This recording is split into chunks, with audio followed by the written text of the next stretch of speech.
entrepreneur to share their experience with us.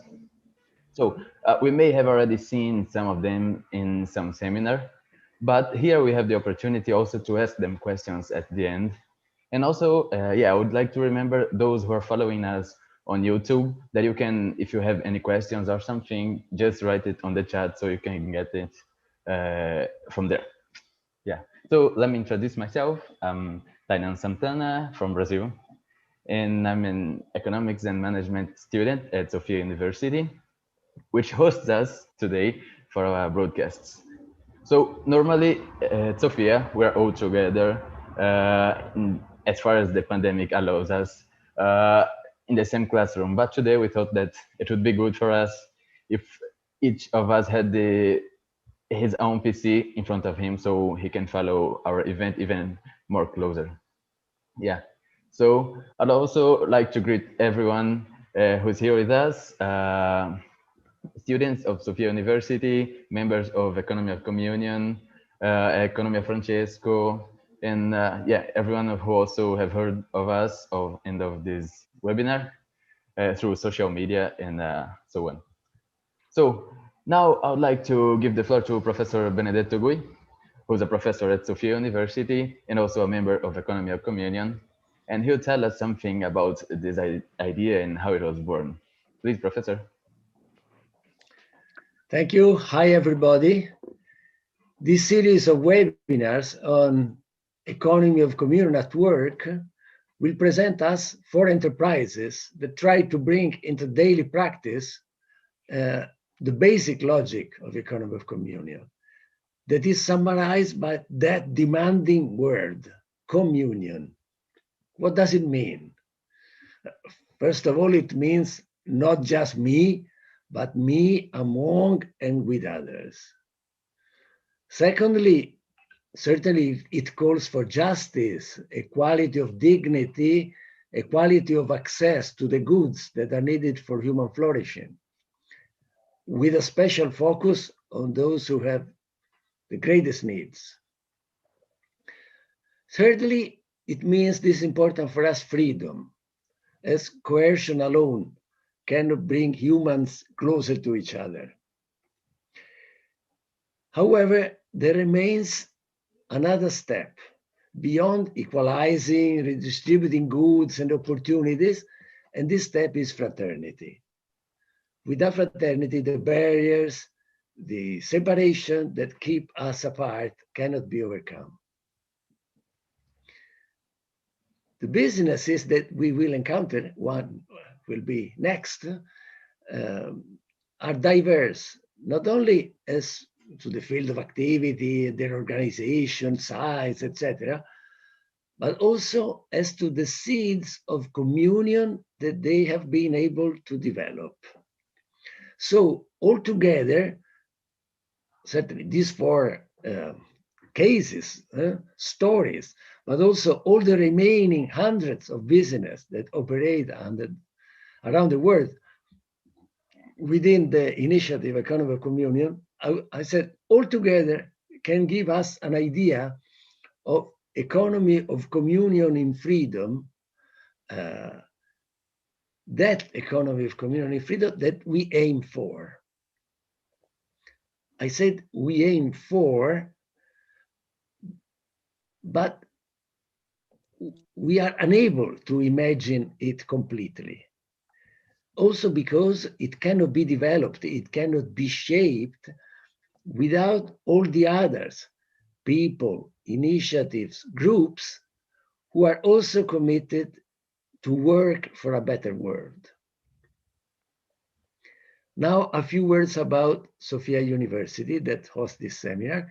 Within the course, this is the course, these are the students on social, civil, and community enterprises, which is part of the master's, the postgraduate master's in management for a civil and sustainable economy.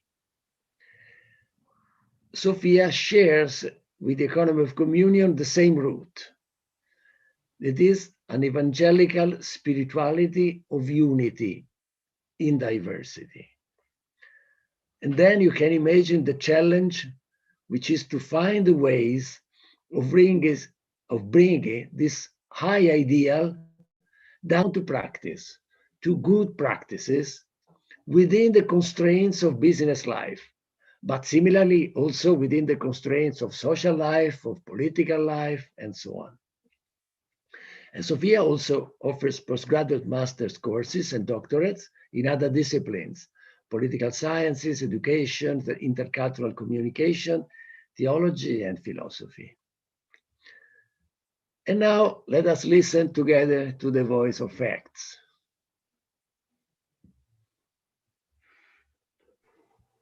Okay, thank you, Benedetto. So today we begin with two entrepreneurs, Elisabetta from Italy and Johannes from Germany, who together started their company in the world of coffee.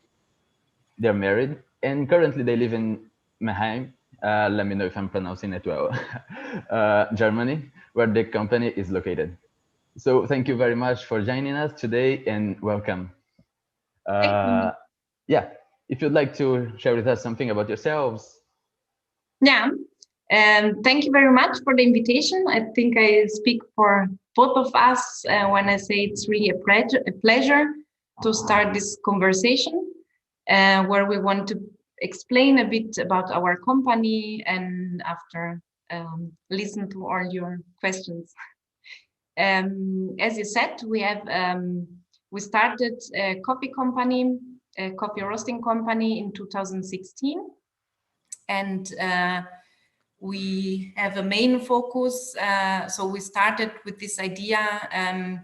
We want to make a difference in the coffee market and show all the customers the faces, so the story behind the cup of coffee, which is really still very new for the coffee scene. And this is a bit for us what we want to do, really to we have this contact, we say, so from the plant to the cup, because we really want to know the complete process, and we take care that in all part of this chain we are connected with the people working with us.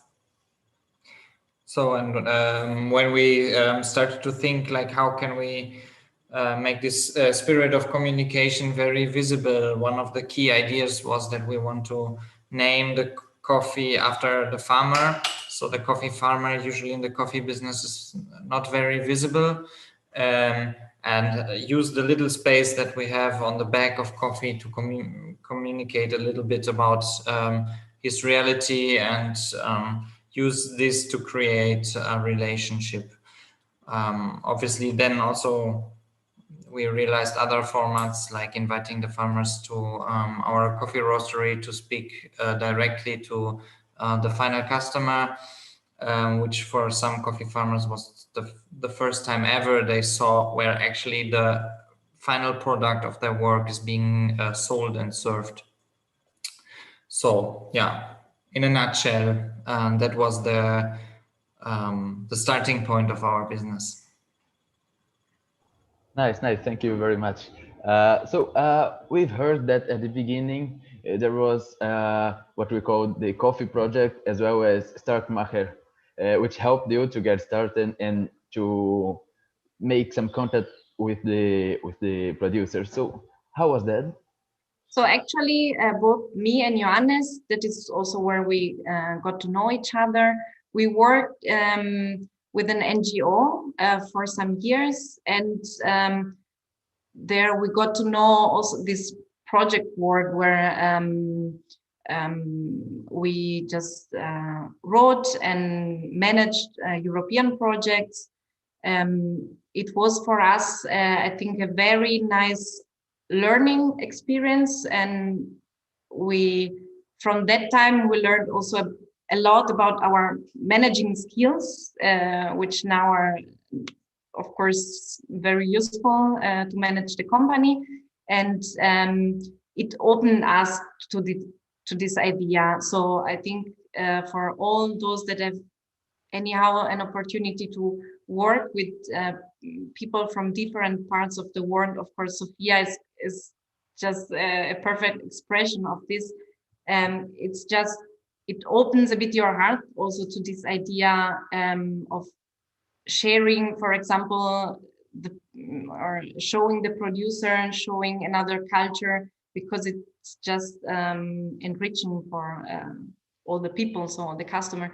And for us, it was what we now do with our company. We also learn from that time.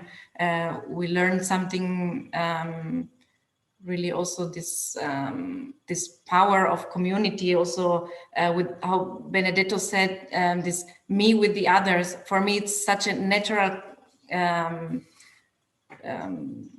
situation. No, in the moment when we make our coffee in the morning or tea in the morning, we are connected with people from another, from the other part of the world, and we cannot.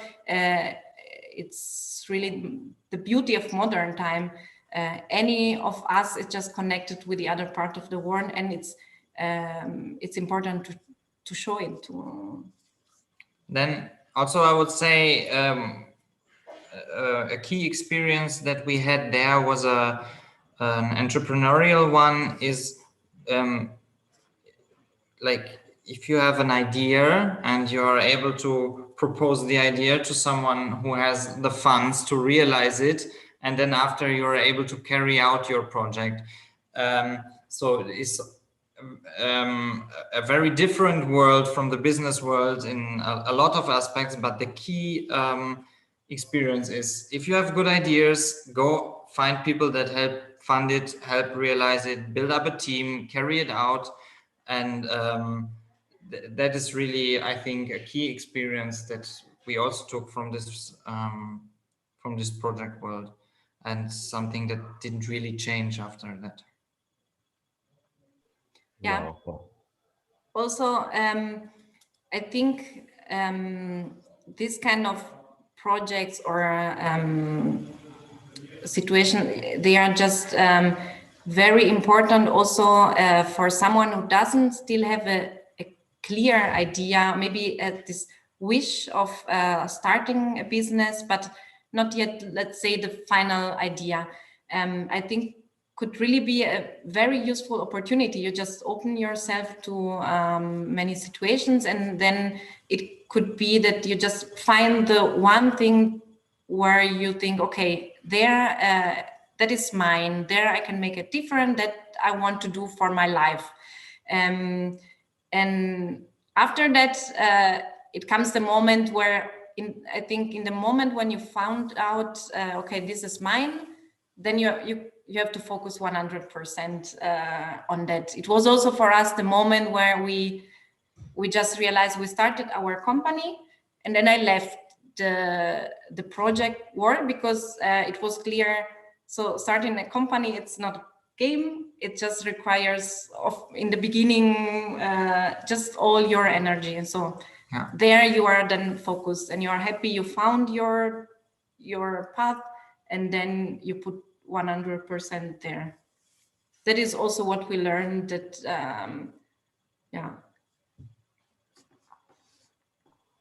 We can see that in your experience, the relationships have always been something crucial, let's say, from the very beginning of your experience. So among these relationships you have built and you are still building, there is the special place to the relationship with the producers. So according to you, what role does it play inside of the whole experience, and how do they work? What does sustainability mean for them? How does it work? Yeah, that is also it's a decision was what we took, that we want always to have this relationship with the producer, and there's not always a rule that fits all the situations. So every time we just also check, okay, because very practical, it's we didn't visit all our partners, producers. We went to El Salvador, to Honduras. We plan also to visit all of them. There are some countries that are a bit more difficult, like Africa, for example. for many reasons, but like to have the contact with the coffee producer in Africa is a bit difficult. But then, so we, every time when we want a coffee, because African coffees, they are the best. So of course, I also want to have a coffee from Africa. And then I look for a partner, so an exporter that I know it puts the same value that we have. So they also have a traceability project. So I know they can go to the farmer and they can speak with them. So for some countries, we know we have, we trust partners if we don't have the possibility really to have the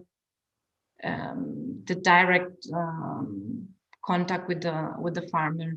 And in other situations, we are so in the beginning we look for the farmers. Now I'm happy a lot of, or it happens now 2 times that the farmers came to us, because a farmer from Mexico, they just contacted me on the telephone, and they knew, they read about us, and they knew about this value what we give really to the coffee, and they produce a bio coffee, and they pay their employees like more than the usual market price in Mexico.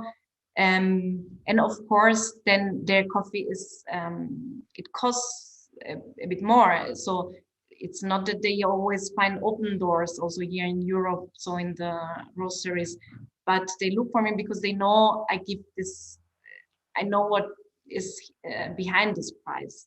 I know that the quality is very good, and I know that the price comes also because everyone is well paid and can have a nice life. And then, so I also like that now there are farmers then come to us because they know how we work. That is. There was also the question what sustainability means for them. And this is really a tough question, because we also have to keep in mind that mentalities are very, very different. Like here compared to, let's say, Latin America. But sustainability for them is also an issue of surviving. They are experiencing very direct changes as a part of the climate change. Coffee plants are being sick, and in a result, they can produce less. It's really, when you're there and you see, like, next to a farm, a coffee farm that has been given up, you realize how important it is for them to find other means of selling, and also increasing prices, because we had a coffee price crisis in the last years where, you have to imagine that a coffee farmer is working under his own cost. So he's adding his own work onto the farm in order to be able to sell at the world market price. Obviously, for a lot of families, that also means a lot of unpaid labor for children and relatives. Because also we have to say, so for the coffee that the industry use, it's so the price is decided on a stock market. On the stock market, and last year it was the cheapest ever. It was under $1 per kilo, and that was really, so it's still a very tough year, and last year was really, really difficult, because we have to say the big part of coffee is sold in the stock market.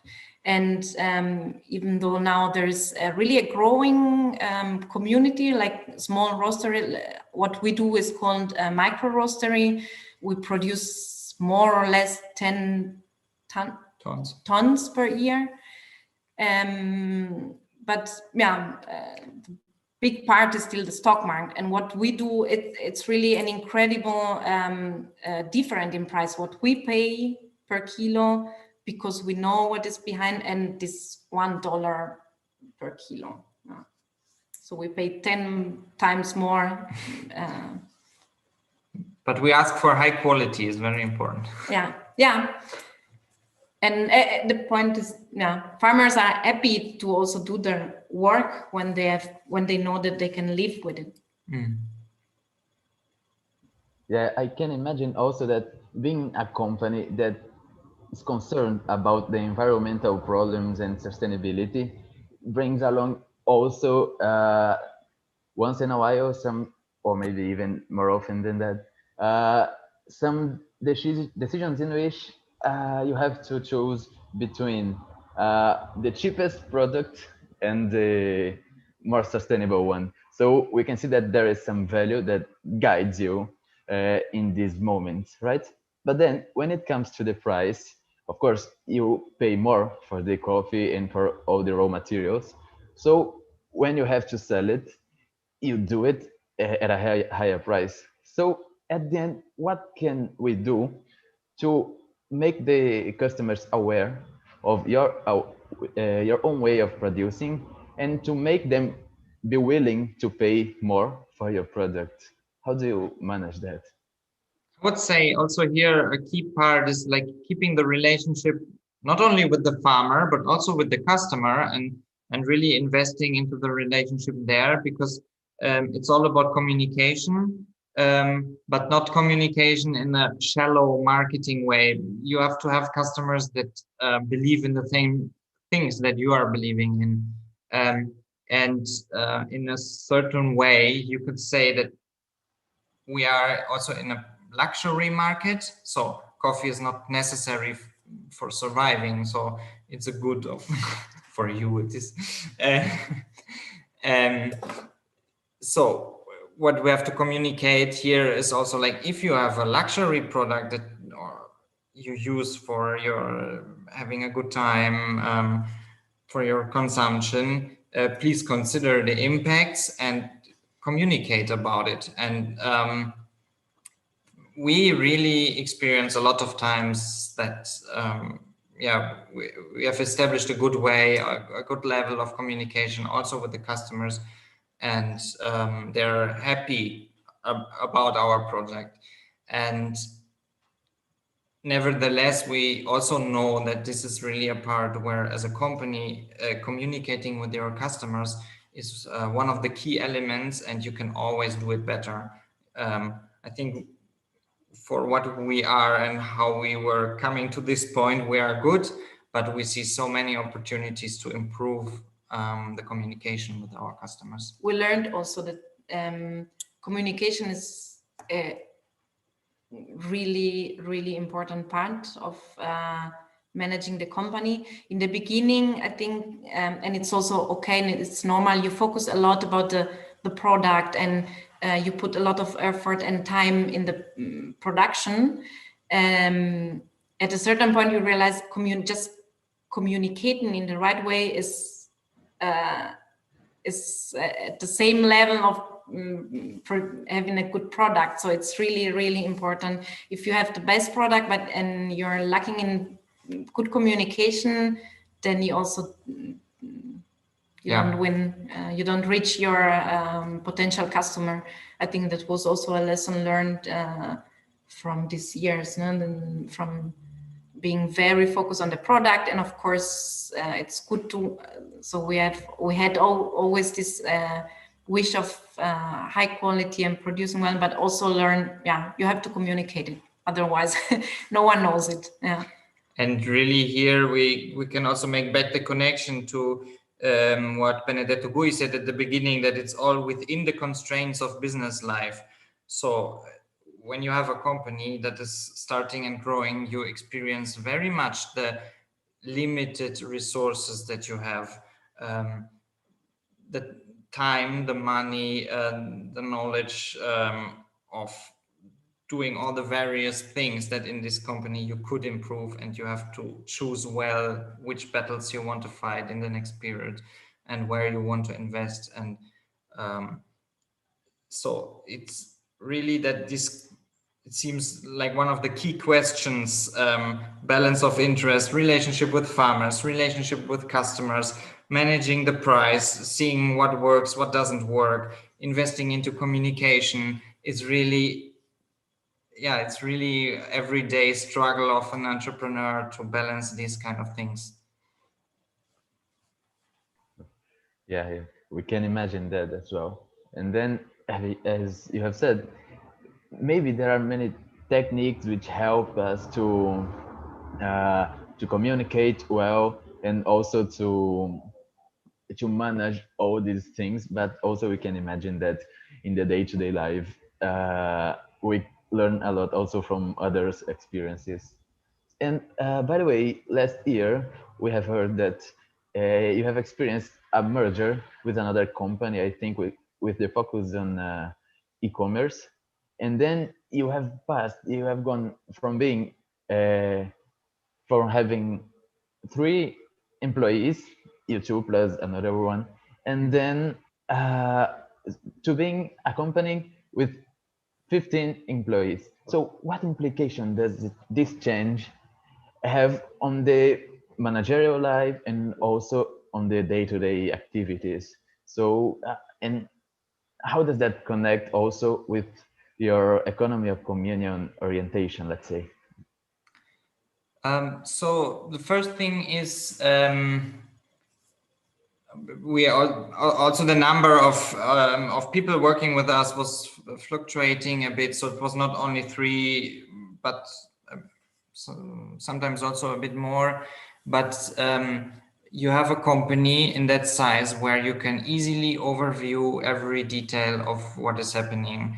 A customer calls because he didn't receive his order, and you can go around and check what happened, what went wrong. So from maybe 20 orders that we received online per day, also in this merger, now we are going to up to 750, 800 orders per day.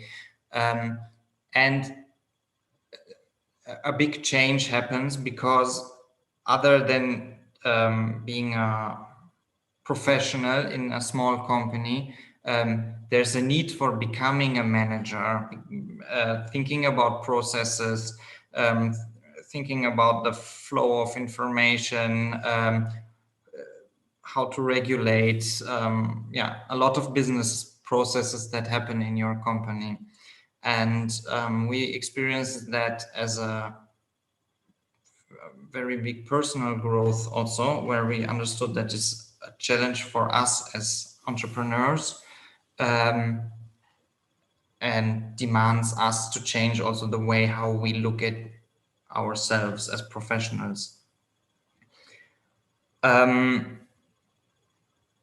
So in day-to-day, what pretty much happens is that you shift a lot of responsibility to employed people, employees, because because what happens is you cannot overview everything. So you have to give more importance to the role of the person that works with you. And we also decided really in this period of time to hire very good employees, and we are very happy about the choices that we made. Very high qualifications. Yes. Because we understood that we will not be able to run after the problems that occur in a company like this, and we have to really delegate the responsibility. So this happened very well, but we still were experiencing some problems, like some projects didn't really take off, some goals were not really met. And at a certain point, we understood that we have to go one level deeper and not only talk about tasks and what has to be done and what goals have to be reached, but really take our time with the key employees and talk about our motivation, where we come from, what we want to change in the world.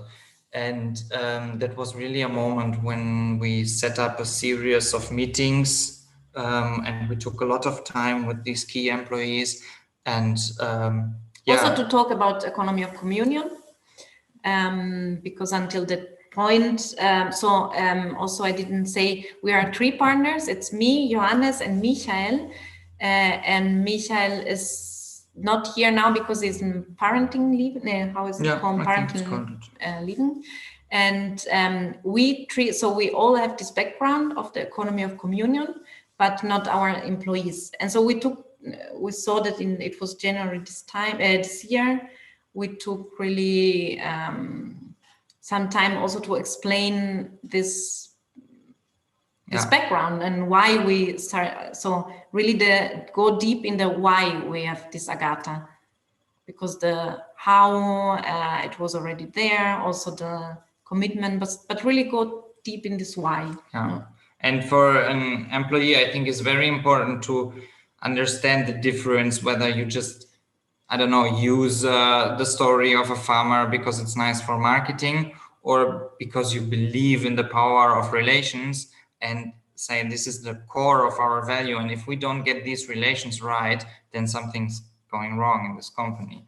And this really changed the way that, let's say, the motivation and in the company, and we see how this shift of responsibility really started to work much better, where people were happy to be a part of this responsibility, of this big task, to say, okay, we want to change the way relationships in this company and in economy maybe work, and they see themselves in a very important role in them, because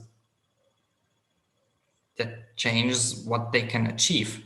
And in that way, they're really happy to take over the responsibility, and it creates really a company which doesn't consist of, I don't know, 3 founders and some people that work for them, but it consists of 15 people that want to change something. And this is a very, very important change. Well, I think that's a really deep point, because by doing this, you're able to, because let me say, each employee and each person may have his own goals and his own motivations.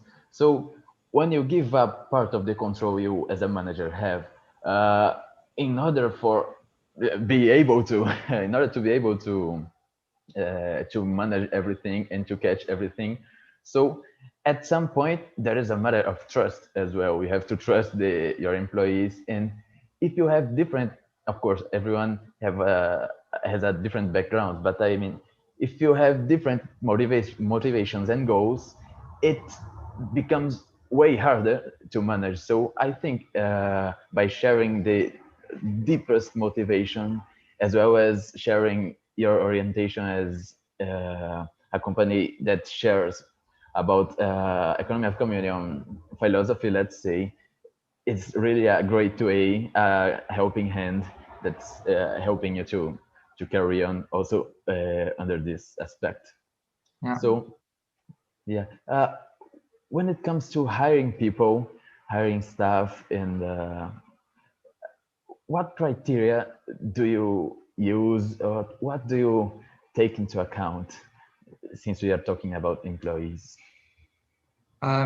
So maybe it's a personal experience, because in a way I was always responsible for hiring, or people felt that I was responsible for hiring, and I didn't really feel so connected to the task. I thought, okay, it's something that I have to do. We need to have some people that help us. And yeah, it really didn't motivate me so much to find people to hire. And at a certain point, I understood that I have to shift my perspective on the topic of hiring. I read also some books about it, and maybe really one phrase that stuck with me was this: hiring is one of the most important tasks on where you shape how your company works, how it consists. And I thought about it a lot, and in that way, we really start to see people that we are hiring much more as a part of this team that has evolved. And one of the key elements that we are checking when we are hiring is that we want to see that they will fit into this team. So there's also always a team member in the hiring process that gives us feedback. We check some motivations, mostly more motivations than qualifications, because qualifications is something that you can teach after, and motivation is something that should, from our point of view, really be there from the beginning. We also have to say that maybe a favorable development for a company at the moment is because of the COVID crisis. There's you can find a lot of really good and qualified and motivated people that want to work, and we've really experienced in the past month that people are coming to us and applying for jobs with us,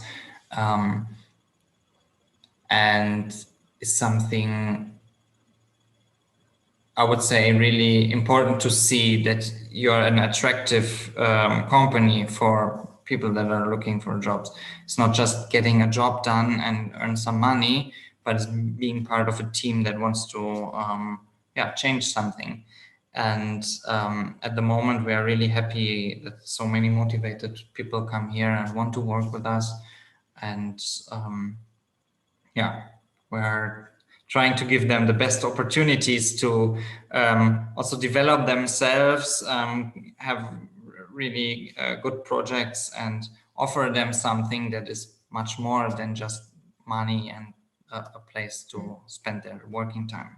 And also I think we learned that this is always an open point, because it will never end that you look for people, and then for many reasons it can always happen. Then it happened in the last 2 months and someone had to go, and of course so we create in our company usually very nice atmosphere, so you feel always sad when someone leaves, but I think we learned also to see it as entrepreneurs like it's always a flow, so you don't have to every time just be afraid of this process. Oh, now I have to look for someone new, I have to hire someone.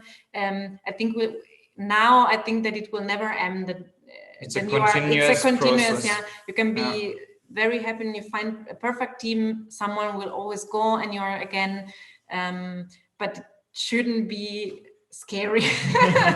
So it sometimes is like now we have to look again, but it's a process. We've also learned the value of long-term contracts, so that we have much more planning in the human resources process, but I would say it's really a continuous challenge to hire great people for your company. Well, thank you. I think now we could open the session for questions, also from the students of Sofia University. Maybe we could start from them, and then maybe we can go on for someone else. But the students, do you have any question to our guests? Just open the mic and speak it up.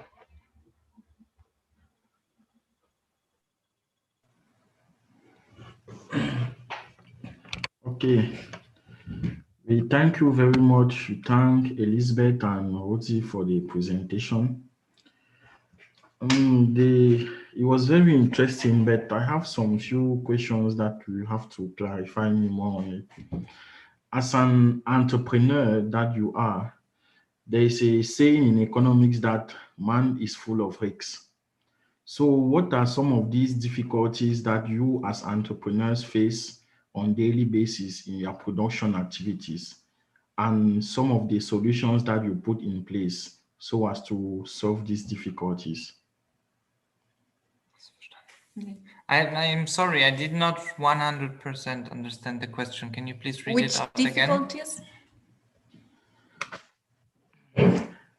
in economics, there's a saying that man is full of risks. So as a businessman that you are you getting me? No, sorry. There's one word that we don't understand. Fernando, I would say maybe if you want, you can write it on the chat here. Yes, so write they'll it be on the able to chat. get it. That would be great. Meanwhile, if someone has some other question, we can proceed.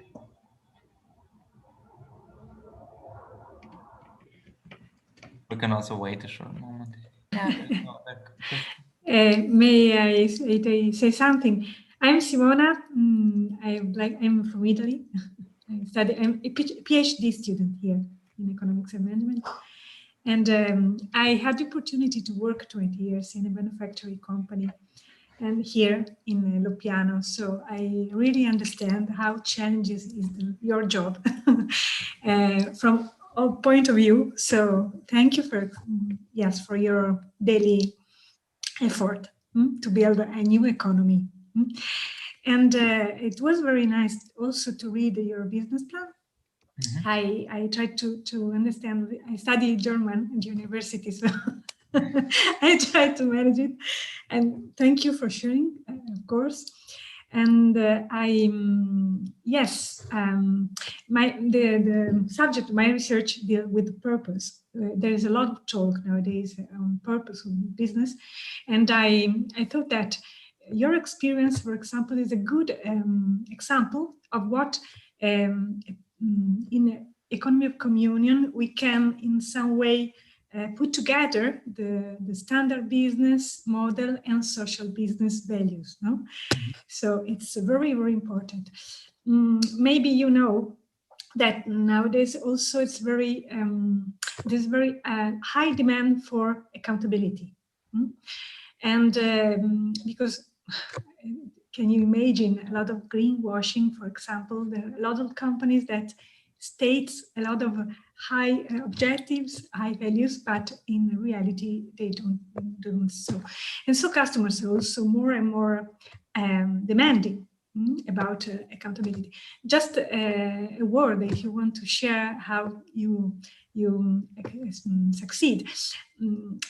Because of course, relationship are the most important channel, and when you have the direct opportunity to deal with person, with employers, as a small company, you can, of course, with your direct customers, with your suppliers, when you can meet them personally, a lot of this information you can share.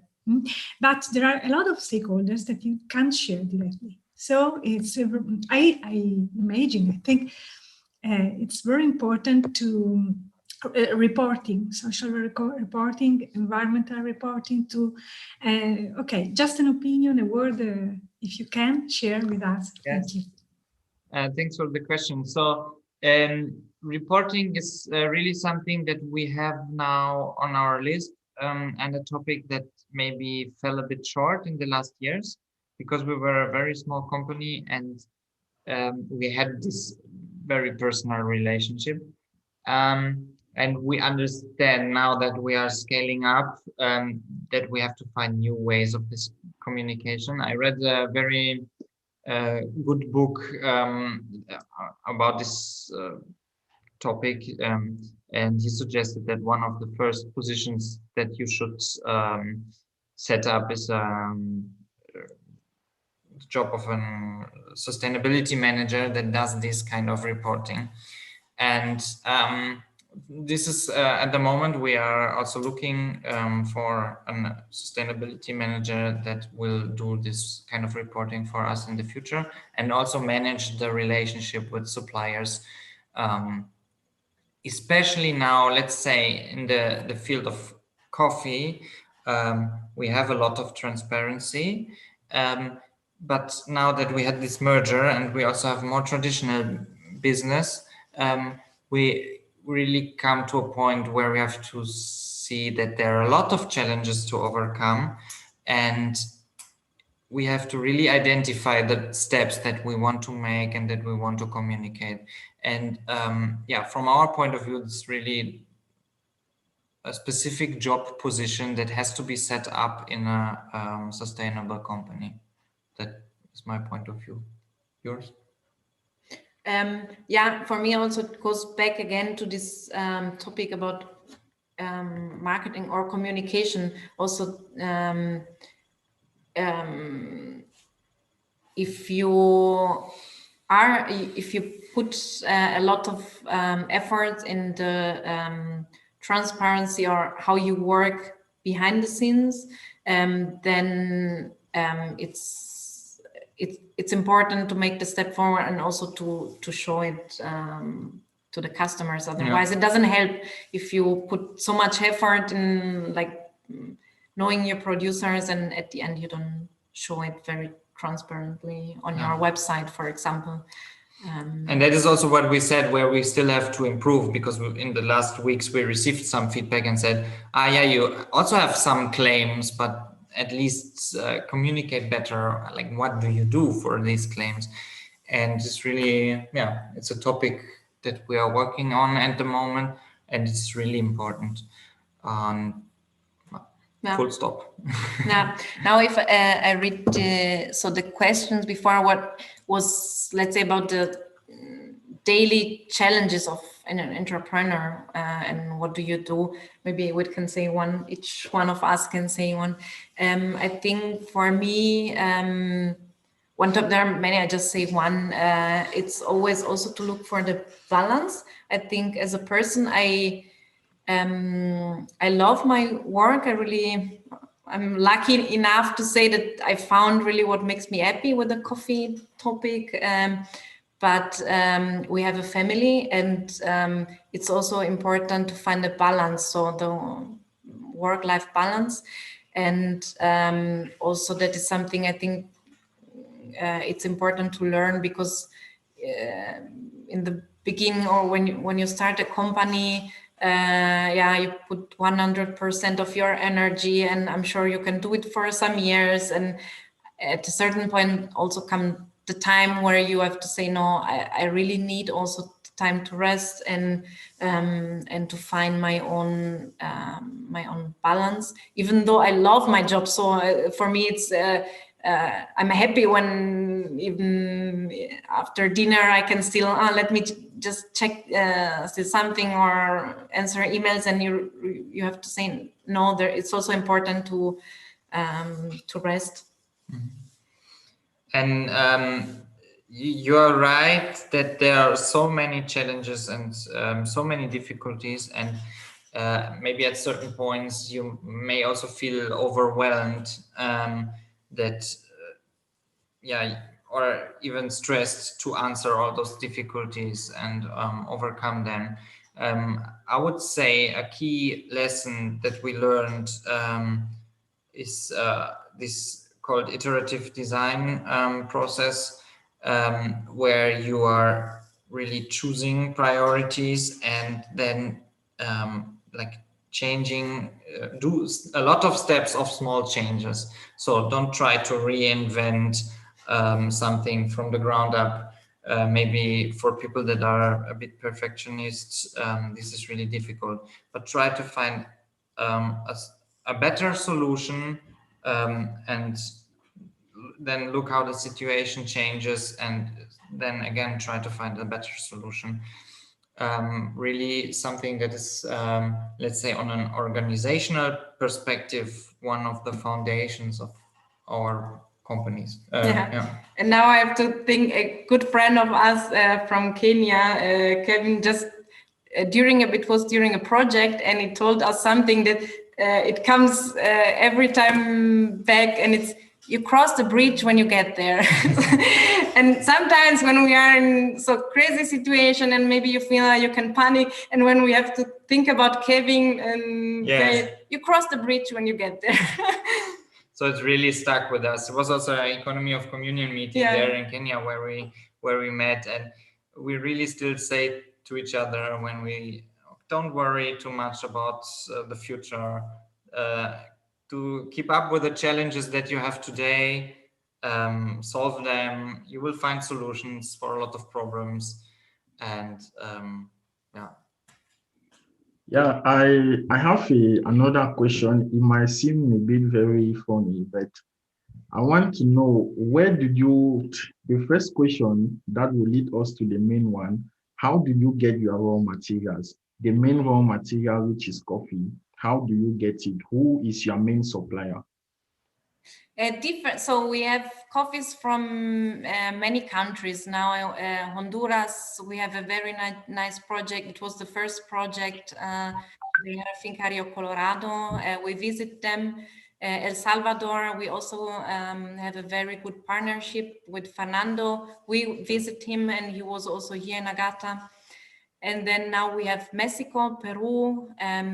We have a coffee from Africa again now. Which country in Africa? Ethiopia. Mm-hmm. Okay.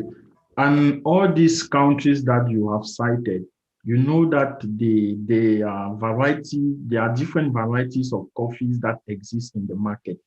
Yes. And surely these suppliers also supply to different manufacturers. So how do you try to work hand in hand with your supplier of raw material so that so that you don't face the problem of shortage in the market? Because maybe one manufacturer can decide to buy more and pay more price for cocoa than you do. So how do you try to strengthen this relationship between you and your cocoa supplier so that you should never have the difficulty of shortage of coffee in the market? So actually, this is the problem. This is also why we would have to change suppliers from time to time.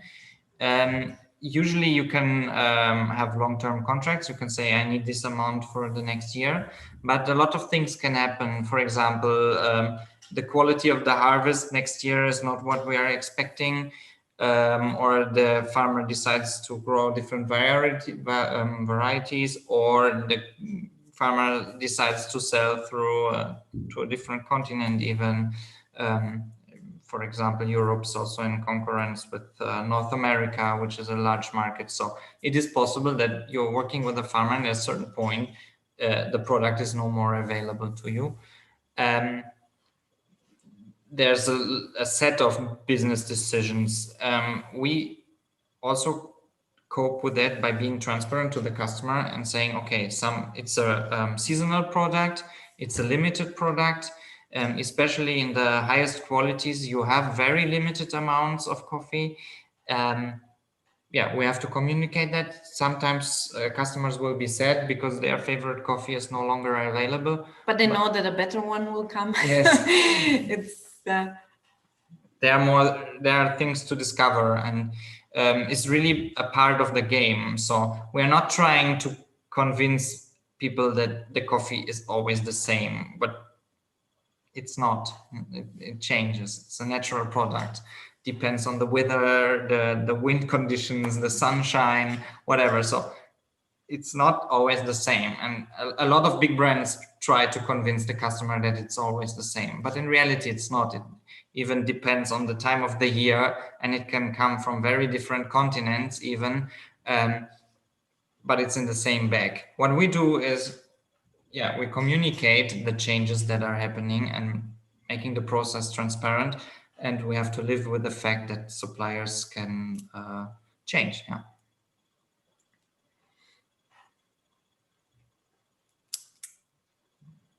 More questions?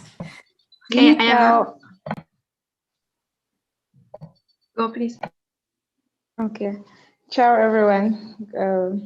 I'm Vanessa from Cameroon. It's really a pleasure for me to have this seminar, get all the talk you've been giving.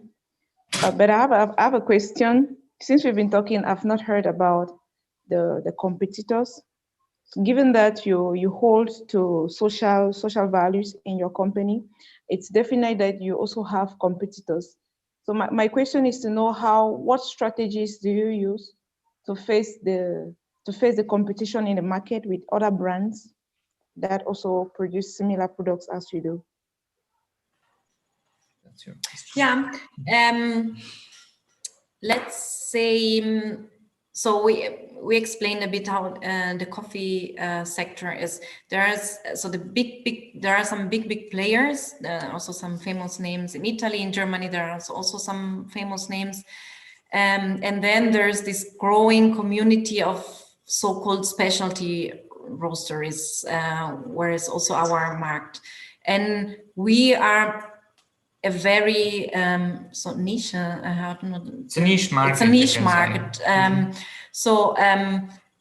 Sometimes there's a bit the risk that players from this niche market they also see each other as a competitors, which is a bit.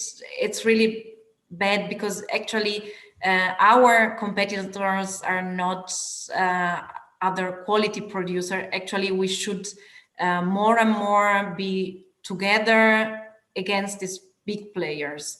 And this is a bit what also we try here in our city. There are some other quality small roasteries. At the end, I think the key point is that it doesn't matter what you sell, but any company has its own personality. So our company is a reflection of the people working inside, the founders, and I think so. For the coffee business, for me, it's how I'm the one who is roasting the coffee, and I know that how I roast the coffee, it's different from how in this other small roastery they roast the coffee. So actually, it's nice also to see it. The customer that feel a connection with us, they will come here, they will enjoy our coffee, and this is what we want to share. If we can bring a bit more people that now are just buying coffee in the supermarket and they don't know about the coffee market, if I can win some of them, then I'm happy, because it's just through sharing what is behind a cup of coffee. There are a lot of open people, so they are just buying usually very cheap coffee just because they don't know what does it mean. And there are many people who are open to know a bit more, and they are also open to pay our price, and then they come. There are also those that they will never be interested in this change, and I also have to be fine with say, okay, they will never be my customers. Yeah. And with the other small roasteries, I really see that it's also something we have to learn on the market, like to just don't see similar offered as a concurrent, just see it as so we are part of the same movement. And there also like in our city, we did not yet realize it, but in other cities we saw really cool initiatives where like people, the different roasteries are connecting to have an event where people can really try all the different coffees, because one of the first steps of quality coffee is that you try out that there are differences in them and you try to understand which are the differences. So if you team up together and it's a win-win. Yeah, it's not no one loses something. Yes, and when we change the market so much that our problem is that we have a competition with this other quality producers, then we've already changed a lot in the world, and that would be a goal, but we're still dreaming of it.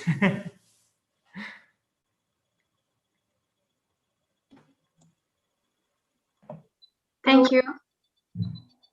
I have a question. I would like to know what kind of background induced you to take this decision to invest in your project, for example, work experience or study that you've done. Yeah. So for me, I studied law in Italy. So just something else. Already during my university time, I started to work in this in the European project, worked with an NGO in Italy, and I think so the management skills I got most of them also from this project time, so project management. During that time at the NGO, I also studied a lot, or I learned a lot. And I come from, so my parents had also had a business, and I think a lot of this feeling for the company, or this business attitude, it was also in my family. I think a lot also come from that. For me, it was as a kid just normal. Yeah, for me it was very different. In my family there is no business whatsoever. My father is a teacher, my mother works in a kindergarten, so I did not have any connection with that. I studied economics and political science, then later political communication. So during my studies I was more inclined to the topic of society. But I already founded my first company in 2011, so 10 years ago. And somehow I always saw founding a business also as a way to change something in society, or to be part of society. Maybe this view that economy and society are two different things doesn't make sense to me. So when we started this business, I already had quite some experience in founding, but also something that I experience now, maybe, that our company is growing, because I don't have a family business background. Maybe I'm more free to for the interpretation of my role in the company. And I can also say maybe that people that have a family business maybe also have some particular experiences that guide them into behavior that I would say is detrimental for a company. So for example, we can share, I think, no? So this is really personal experience that we are sharing now. I think when you have a lot of people that have a family business have made the experience that they want to solve problems by working more and harder until you arrive at times where you're working 16 hours, sleeping 8 hours, and going back to work. I was feeling very free to read about the role, to develop my idea of an entrepreneur, and it's very different from this traditional perspective of family business. Work smarter, not harder. Yeah. And Betta, usually what she does is work harder, not smarter.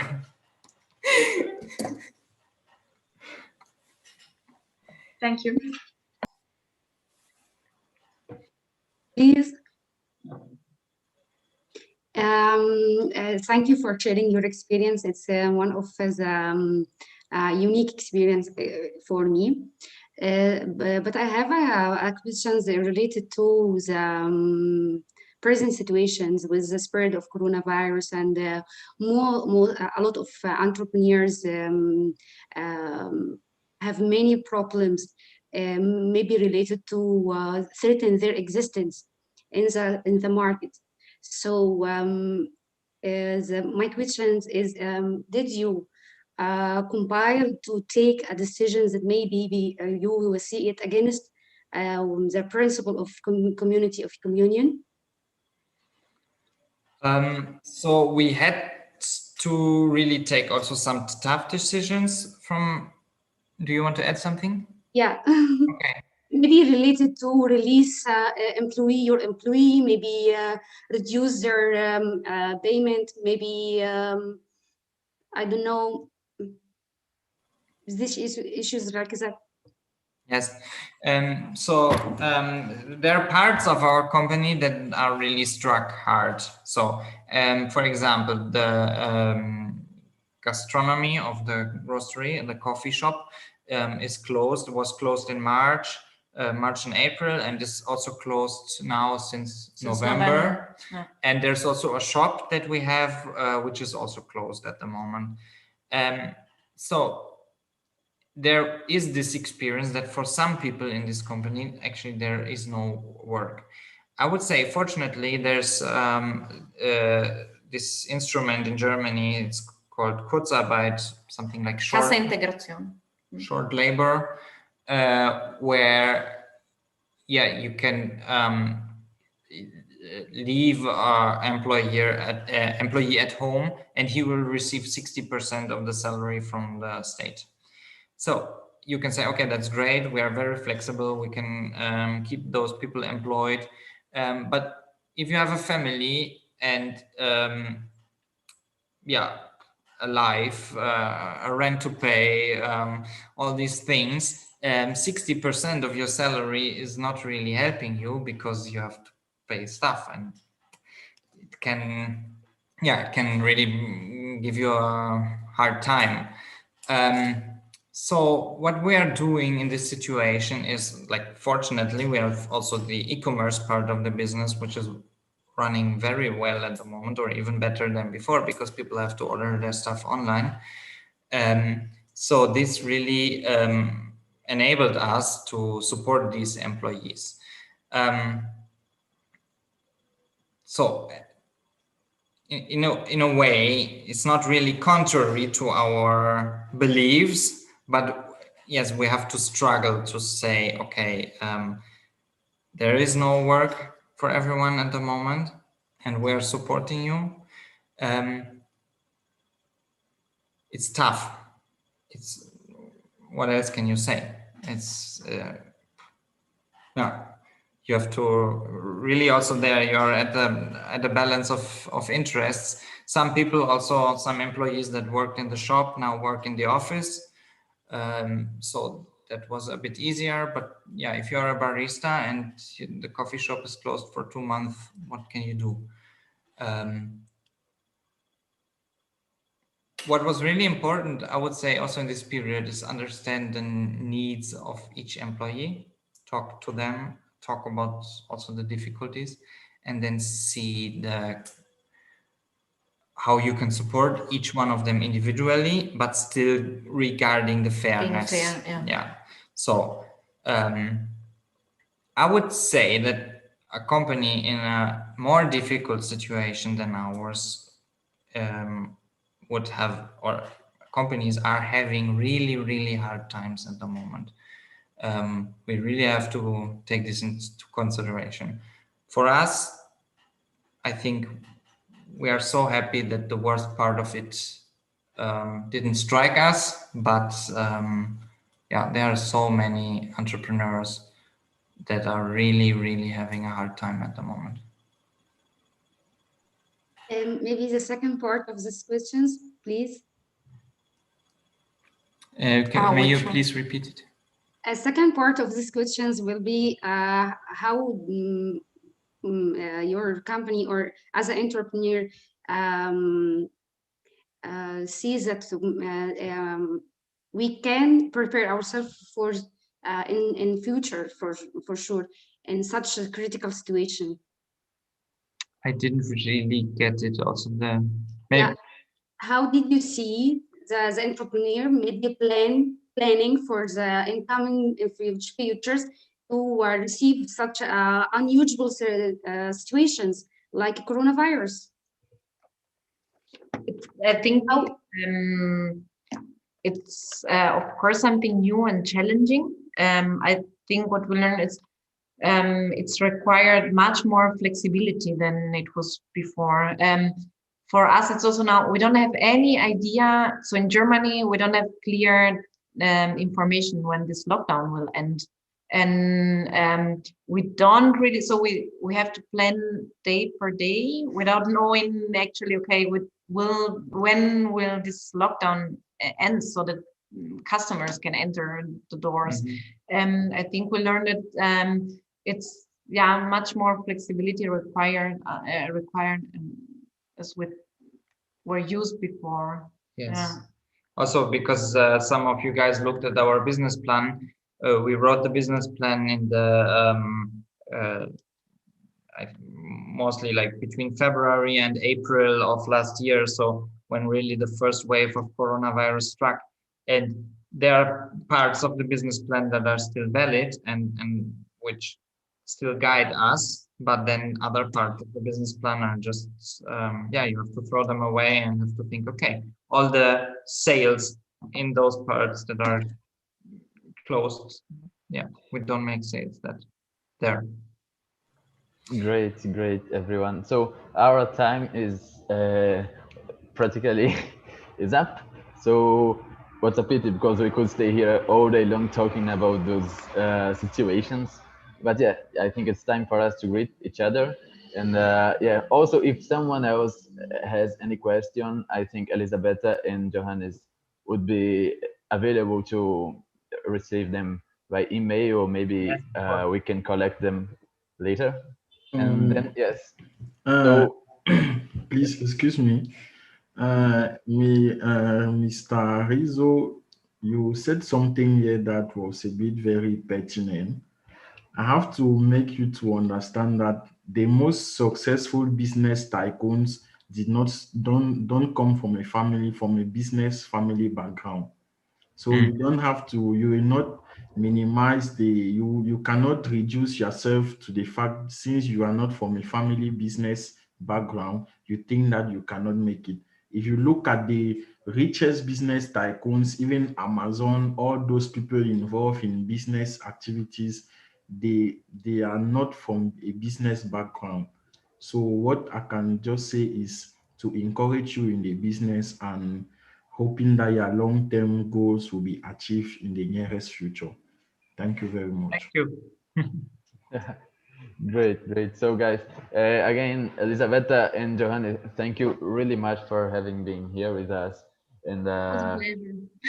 it was really a pleasure for us as well, having you over and listening to your experience, which is amazing and for sure helped all of us. Also, thank you for all of you who came here, the ones of Economic Communion, Sofia University, also the ones for following us on YouTube. And we will meet again on March 11th for our next webinar, which will take place and will be presented by an entrepreneur in US. His name is Andrew Gustafson of Communion and Properties, and he owns a real estate firm based in Omaha, Nebraska. So we will meet again. We will meet again in March 11th, and see you there. Again, thank you everyone. A big thank you to our technical team and translators and everybody. So that's it. Good evening, everyone. Good afternoon and good morning. And yeah, see you soon. Thank you.